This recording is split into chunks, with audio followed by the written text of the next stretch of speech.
Good morning everyone. তো এটা হলে বোলপুর। বোলপুরে আমরা ঘুরতে এসেছি কালকে, আজকে আমাদের চলে যাওয়ার কথা।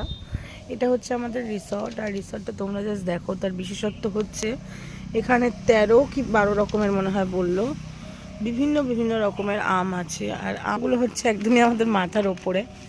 তো দেখো কত সুন্দর লাগছে দেখতে, প্রচণ্ড সুন্দর একটা জায়গা।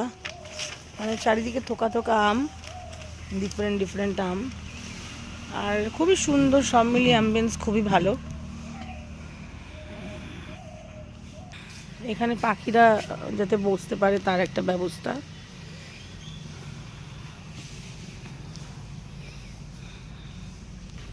এটা হচ্ছে পুল, ওটা বাচ্চাদের, মেয়ে কালকে নেমেছিল। আর এই তো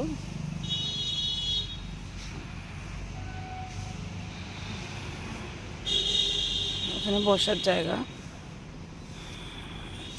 হ্যালো।